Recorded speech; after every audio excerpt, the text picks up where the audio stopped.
Well, I wish I had better news for you. GLP-1 official denials indeed. Hey y'all, it's your girl Jazz, Nicole, and welcome to Weight with Jazz. This is a space where I share my weight loss journey and my life, and welcome to everyone to share their journeys as well. Update. Everyone, well, I have made it clear from previous videos that I am taking GLP-1 compound, Tirzepatide, and that is an interim upon approval for Zepbound, which was the medication I was currently on, and ran into a whole bunch of hurdles and denials through the prior authorization process. I keep wanting to say pre-authorization. Anyway, but upon many appeals through my primary physician, I still got denied. And I got denied specifically for not completing the steps. These insurance companies, or whoever's paying into them, your employer, they're just very strict on the 1, 2, 3 process, the step process, the weight loss step process for this medication. They do not want to pay for this weight loss medication for chronic obesity, for chronic obesity weight management, however you want to word it, the phases. They really don't. So they're really going to the highest levels. They are requiring patients to take the diet pills, phentermine, one begins with a B. I can't remember. There's another one relative to amphetamine. You know,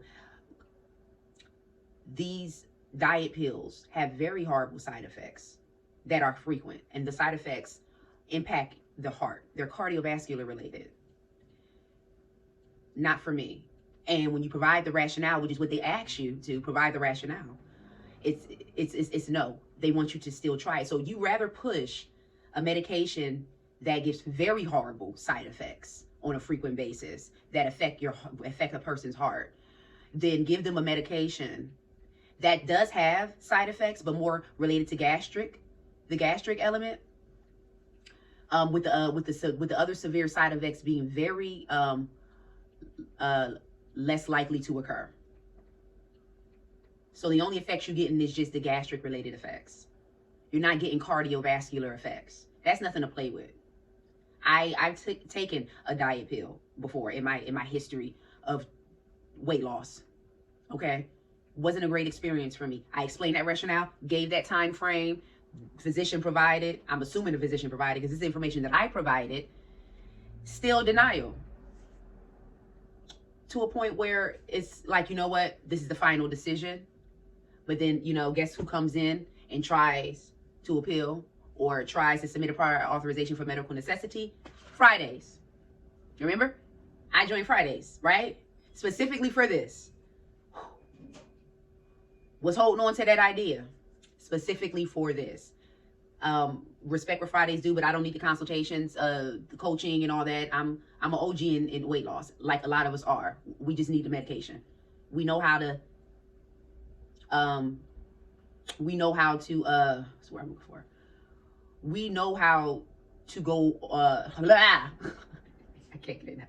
We know how to abide by a structured, healthy lifestyle routine. May fall off track here and there for whatever reasons because life be lifing, but we know how to do the thing. We know how to get back on track. We know how to get the weight off. I don't really need a coaching circle to help me motivate, although it's very encouraging for those who do, and that's why I definitely support them for the services they provide, because there is a community out there who does need the extra layer of just moral support in this weight loss journey. So, I mean, not taking it away, but I just know to each his own. Individually for me, I'm so far into it, I know what to do. I just need the medication. So specifically, I needed Fridays to just do the prior authorization. They did. They submit you for the whole barrage of weight loss medications, down from Ozempic to Trulicity to another one I can't remember. Just it probably was like 7, 8 different ones, and denied because you do not meet the requirements. I do not meet the requirements based on the previous BMI I had, based on my history of obesity, And I'm thinking, well, maybe do I need to do some blood work? They did send an invoice over for blood work, but if you got this decision, I don't really need to move forward with blood work, honestly. If that's not really going to make a difference, I just need to go ahead and discontinue the service, because I was hoping that maybe this was going to be it.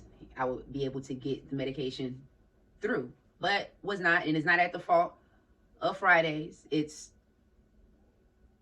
whatever was not provided, charts. Well, Fridays couldn't have charts to provide, really, when you think about it. All that information had to come from my primary physician, who initially tried to submit all of that and did not get a success.